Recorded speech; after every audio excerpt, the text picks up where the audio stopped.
যশোরের রূপদিয়ায় দিনে দুপুরে বাস্তুবিটাহীন ২০টি পরিবারের বাড়িঘর ভাঙচুর ও লুটপাটের ঘটনা ঘটেছে। জমি নিয়ে স্থানীয় জামায়াত নেতা খবির খাঁর সাথে মৃত সাইদ বক্সের বিরোধের জের ধরে এ ঘটনা ঘটেছে বলে দাবি ভুক্তভোগীদের। রোববার সকাল ৮টার দিকে এ ঘটনা ঘটে। পরে নরেন্দ্রপুর পুলিশ ক্যাম্পের সদস্যরা ঘটনাস্থলে এসে পরিস্থিতি নিয়ন্ত্রণে আনেন, কিন্তু কাউকে আটক করা হয়নি।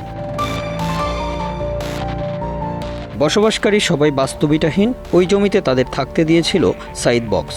প্রায় ৫০ বছর ধরে তারা সেখানে বসবাস করে আসছিলেন। সরকার পতনের পর হঠাৎ করেই তাদের জমির উপর নজর পড়ে জামায়াত নেতা খবির খাঁর। সেখানে তিনি হামলা চালিয়েছেন তার অনুসারীদের নিয়ে। ৪০-৫০ বছর এই জমিতে আমরা কেউ আমাকে কোনোদিন এরকম খাবার জামাতের তবি খবির ছেলেবেলে সব আইসে আমার কাছে ভাঙচুর আরম্ভ করতেছে। তারপরে সে আমার মেয়েটার আংটিটাও নিয়ে গেছে, কানেরটাও নিয়ে গেছে, আমার সে টাকা নিয়েছে। তাদের পায়ে ধরছে যে আমার ঘরে সিজার করা বাচ্চা রয়েছে, ছোট বাচ্চা রয়েছে, তারপর দুটো অপারেশন আমার বাবু রয়েছে, একটা পাতা হয়েছে, টিউমার হয়েছিল, আরও বাবু হয়েছিল।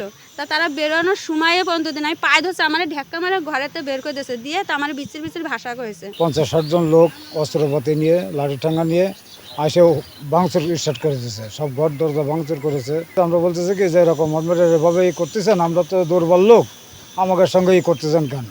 করবেন তো আপনারা মালিকি করেন, তাদের সাথে নিষ্পত্তি করেন, করার পরে আমরা তারা সিদ্ধান্ত জায়গার ছিল আমরা রয়েছি, তারা বলবে যে এরকম তোমরা উঠে যাও, আমরা উঠে যাব।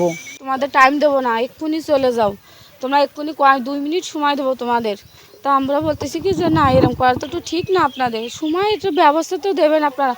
বলছে তোদের কোনো কথাই শুনবো না, তোদের কোনো কথাই শোনা হবে না, তোদের এক্ষুনি বেরোতে হবে। আমাদের এই ভাঙচুর করে আর কি মানে উঠে যাতে বলতে বলা পরে আমরা গেছি এখানে, আমরা কোর্ট কাছারিতে আমাদের যে মহাজনে যে বসাইছে সেই মহাজন বলতেছে কি যে আমরা দলিল লেখা সব কিছু দেখাচ্ছি। জমির মূল মালিক সাইদ বক্সের মৃত্যুর পর ওই জমিটি দখল করতে বিভিন্ন সময় চাপ সৃষ্টি করত খবির খাঁ। এ নিয়ে আদালতে দুই পক্ষেরই মামলা চলমান রয়েছে, কিন্তু রায়ের তোয়াক্কা না করেই বসবাসকারীদের উপর হামলা করে তাদের ঘরবাড়ি মাটিতে মিশিয়ে দিয়েছে এই জামায়াত নেতা। জায়গা কেন্দ্রিক 3টা পক্ষ দাবিদার কথা দিচ্ছিলেন যে যারা এখানে অবস্থান আছেন তারা 26/2-এর ভিতরে ওখান থেকে ছেড়ে যাবে। তারপর থেকে আলীপক্ষ দীর্ঘদিন ধরে ওনাদেরকে বলে আসছেন যে ওখান থেকে চলে যাওয়ার জন্য, আর ওনারা ওখান থেকে না যাওয়ায় নিজেরা আইন হাতে তুলে নিয়ে ওনাদের কিছু বাড়িঘর ভাঙচুর করছে।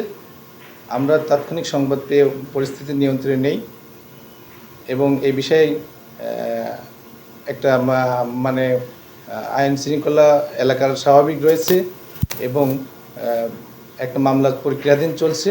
আমরা আইনসঙ্গত ব্যবস্থা করার জন্য তৎপর হয়েছি।